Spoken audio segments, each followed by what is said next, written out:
मैं अक्सर सोचता हूँ कि लोग हमसे प्यार क्यों करते हैं, आर्मी हमसे प्यार क्यों करती है। क्योंकि मेहनत तो सब करते हैं, हम कोई अलग मेहनत तो नहीं कर रहे। और अच्छा काम तो हर कोई करना चाहता है। ये कहना था पाक जिमिन का जब उनसे पूछा गया कि वो आर्मी और अपने रिलेशन के बारे में क्या सोचते हैं। काफ़ी डीप थॉट है कि वाकई मेहनत तो सब करते हैं, तो बीटीएस में ऐसा क्या है। लिरिक्स तो सब अच्छे लिखते हैं, म्यूज़िक तो सब अच्छा बनाते हैं, पर बीटीएस में ऐसा क्या है जो आर्मी और उनके पीछे एक स्पेशल कनेक्शन बनाता है और आर्मी उन्हें बहुत ज़्यादा प्यार करती है और वो आर्मी को बहुत ज़्यादा चाहते हैं। अगर इन सब की जड़ ढूंढें तो मुझे लगता है कि वो बहुत अच्छे इंसान हैं, बहुत पॉजिटिव हैं सब मेंबर्स। शायद इसीलिए आर्मी उनसे मोहब्बत करती है, एक रियल कनेक्शन फील करती है। ये मेरी ओपिनियन है, आपकी ओपिनियन अलग भी हो सकती है, प्लीज़ बताइएगा। तो थॉट को कंटिन्यू करते करते अचानक मेरे जहन में एक और भी बात आई कि अच्छा आर्टिस्ट या अच्छा इंसान होना पेरेंटिंग पे डिपेंड करता है।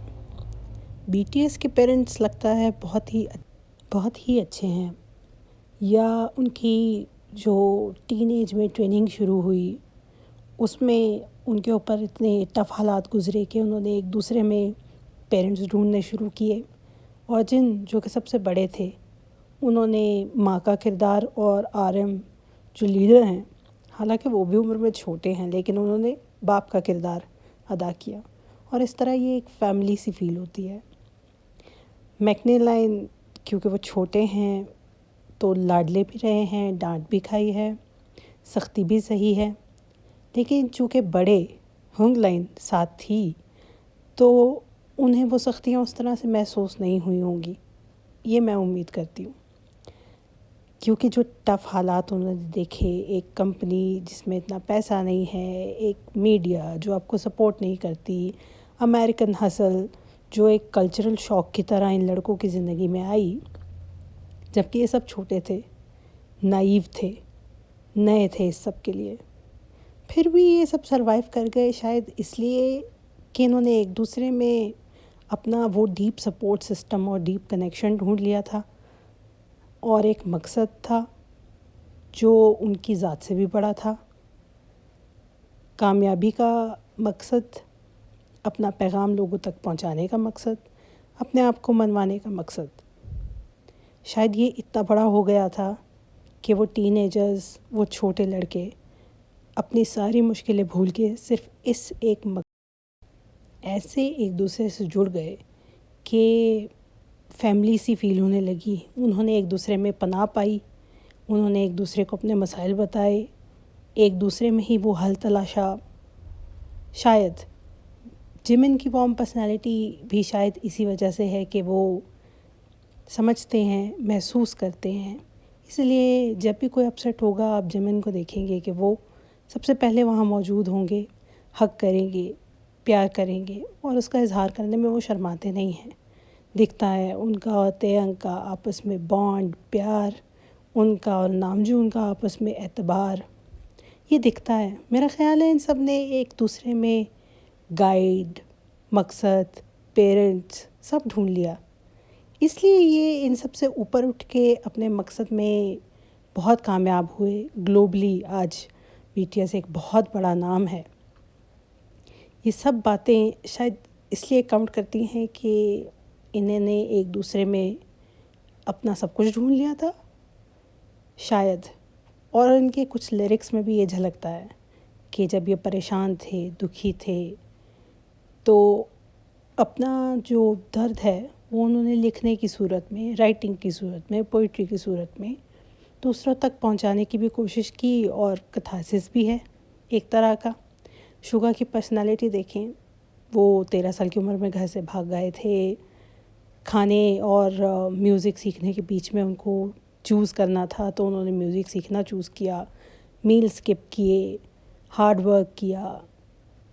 शुगा काफ़ी ज़्यादा लोगों को समझने लगे, क्योंकि जब आप पेरेंट्स के बगैर रहते हो ना तो दुनिया आपको बहुत ज़्यादा ओरिजिनल दिखती है, यानी क्रूर, सख्त। और उस सख्त दुनिया में अपने आप को नेविगेट करना, अपने आप को अपने मकसद तक पहुंचाना और इस लेवल की कामयाबी पाना जो शायद किसी और कोरियन बैंड ने कभी सोची भी ना हो, तो कुछ तो स्पेशल है इन 7 एंजल्स में, कुछ तो स्पेशल है इनके प्यार में, इनके बॉन्ड में, इनकी पेरेंटिंग में, इनकी जद्दोजहद में, जो हमें सीखना चाहिए। ये 3 बड़े और बाकी छोटे मेंबर्स मिलके हमें कुछ सिखा रहे हैं, कुछ बता रहे हैं। हमें इनकी ज़िंदगी से सीखना चाहिए। हमें इनसे बेशबहा प्यार है और इनके गानों से बहुत प्यार है, लेकिन सीखना एक बहुत अच्छा अमल है। आप अपने आइडल से हमेशा सीखें कि उसने ज़िंदगी में इतनी मुश्किलें कैसे सही। मैं जानना चाहूँगी इनसे, क्योंकि अब ये बड़े हो गए हैं, कि ये क्या सोचते थे, क्या समझते थे, कैसे नेविगेट करते थे, इतनी मुश्किलें कैसे सही। प्रैक्टिस, डांस, ये ख़ुद कहते हैं कि इनको गाने नहीं आते थे, जो आपकी मैकने लाइन है, लेकिन सब डांस में स्पेशलिस्ट नहीं थे, जिनको बहुत हार्डशिप हुई डांस में शुरू में, लेकिन उन्होंने पॉजिटिवली सब कुछ किया। इतना स्पेशल कोई होता है, इसीलिए शायद ऊपर वाले का बहुत करम है इन सब पे कि ये आज इस मकाम पर हैं कि दुनिया इनको देखती है, दुनिया इनसे इंस्पायर होती है। इनमें वो पॉजिटिविटी, वो बात है जो बाकियों में शायद उस तरह से नहीं है। हार्ड वर्क तो सब करते हैं, लिरिक्स भी अच्छे सब लिख लेते हैं, एमवी भी सब बहुत अच्छी बना लेते हैं, लेकिन कुछ है जो इनको आर्मी से और बाकियों से भी दिल से जोड़ता है। आप जब बीटीएस से जुड़ते हैं तो स्ट्रेट दिल का कनेक्शन होता है। ये बात अजीब है कि इंस्टेंट कनेक्शन, दिल का कनेक्शन और अजीब सी एक मोहब्बत कि अगर इनको कुछ हो तो आर्मी प्रोटेक्ट करने के लिए फ़ौरन आएगी। इसमें किसी मेंबर पे भी कोई सवाल उठाया जाए या कुछ बुरा हो, आर्मी वहाँ होगी सपोर्ट करने। तो इन्होंने ख़ुद के साथ, इन्होंने आर्मी के साथ एक ऐसा बॉन्ड बनाया जो मेरा ख़्याल है अनब्रेकेबल है। बहुत प्यार है हमें सारे मेंबर्स से। आप होसोक को देख लें, किस तरह उन्होंने स्ट्रगल की, डांसिंग के किंग हैं आज भी, और आज जब वो कॉन्सर्ट कर रहे हैं तो कैसे लोग और आर्मी उनकी तारीफ़ कर रहे हैं, उनकी प्रेजेंस, उनकी बॉडी लैंग्वेज, सबकी तारीफ़ हो रही है। तो एक मेंबर आप तेयंग को देख लें, तेयंग ने कितनी हार्डशिप गुजारी है, कितना रोते रहे हैं वो, दादी को खोया बीच में, तकलीफ़ें सही, रूमर्स सहे, पता नहीं क्या क्या सहा तेयंग ने, लेकिन तेयंग स्टैंड स्टिल। तो आपको सीखना हो ना, तो आप अपने आइडल से ज़रूर सीखें कि उसने कैसे नेविगेट किया ज़िंदगी में इतनी मुश्किलें सहकर। आप जंगकुक को देखें, जंगकुक 13 साल के थे, बच्चे, एक छोटा बच्चा जिस पे इंटरनल मीडिया का प्रेशर, एक्सटर्नल मीडिया का प्रेशर, रेटिंग, सॉन्ग का बिकना, ये एक ह्यूज अमाउंट ऑफ प्रेशर है जो हम सोच नहीं सकते कि सामने वाले की ज़िंदगी पे क्या असर डालता है। इसलिए कहते हैं कि सेलिब्रिटी होना आसान काम नहीं है। फेम की चाह तो आजकल सबको है और फेम आसानी से मिल भी जाता है, लेकिन वो लॉन्ग लास्टिंग और आर्मी के बेइंतहा प्यार वाला फेम, वो पाने के लिए आपको बहुत कुछ सहना पड़ता है, बहुत प्रेशर से गुजरना पड़ता है। वो कहते हैं ना कि किसी ने फुटबॉल से पूछा कि तू गोल कैसे हुआ, और उसने कहा कि लोगों की ठुट्टी खा खा के।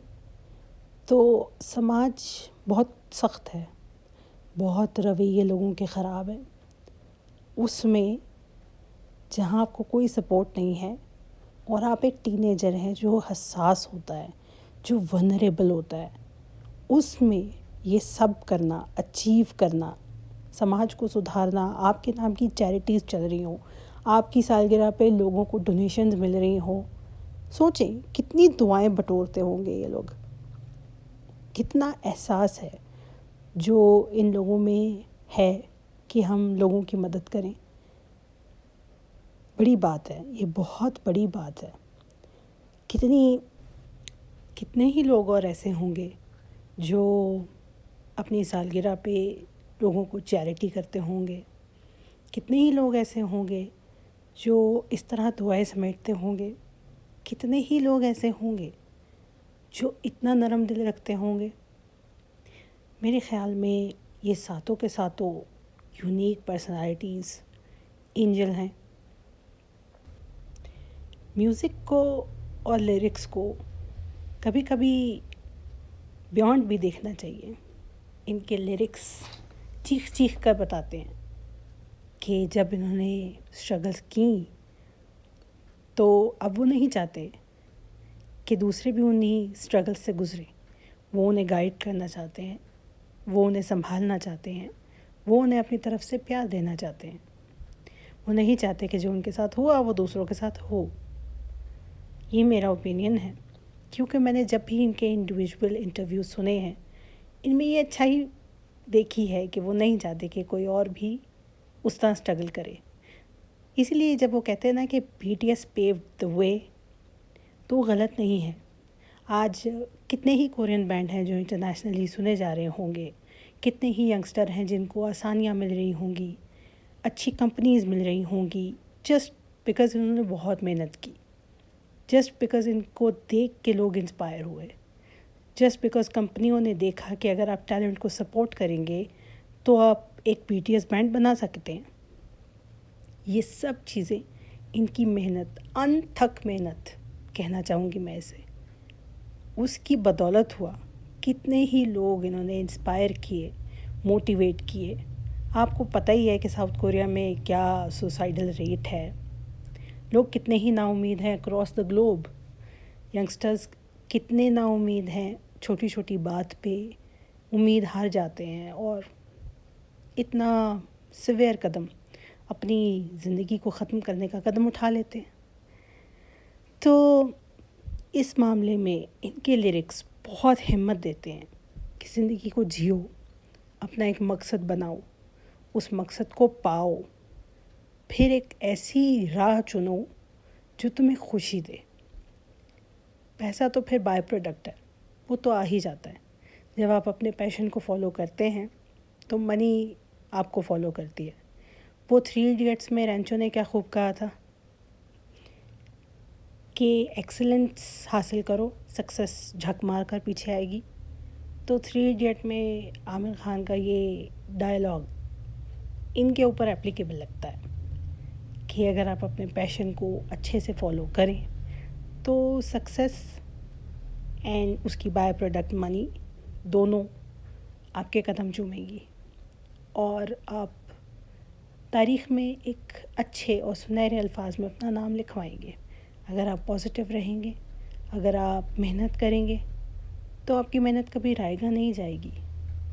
आपकी मुश्किलें दूसरों के लिए मशअल राह होंगी और उन्हें मदद करेंगी जो आप सोच भी नहीं सकते। वो क्या कहते हैं कि पॉजिटिविटी फैलती है रोशनी की तरह। तो हमेशा अपनी मेहनत को पॉजिटिव लाइट में देखें। ये देखें कि वो एक स्टेपिंग स्टोन है आपकी आगे बढ़ने के लिए। नाकामी भी एक स्टेपिंग स्टोन है। भले ही वो आपको एक कदम पीछे धकेलती है, लेकिन वो आपको हिम्मत देती है पुश बैक करने की भी। गलती करेंगे तो ही गलती को सुधारने का मौका मिलेगा। अगर देख पाएंगे, सुन पाएंगे, समझ पाएंगे, तभी तो आप अपनी ज़िंदगी को ढंग से जी पाएंगे। तो ये थी मेरी कुछ रैंडम थॉट्स BTS को लेकर, और वैसे ही दिमाग में कुछ चल रहा था। बहुत अरसे से एक लंबी वीडियो भी नहीं बनाई थी और लगता है सब्सक्राइबर भी कुछ अनहैप्पी से हैं, वीडियोस देख नहीं रहे। तो मैंने सोचा क्यों ना एक डीप अपनी थॉट्स को आपके सामने रखते हुए एक वीडियो बनाई जाए।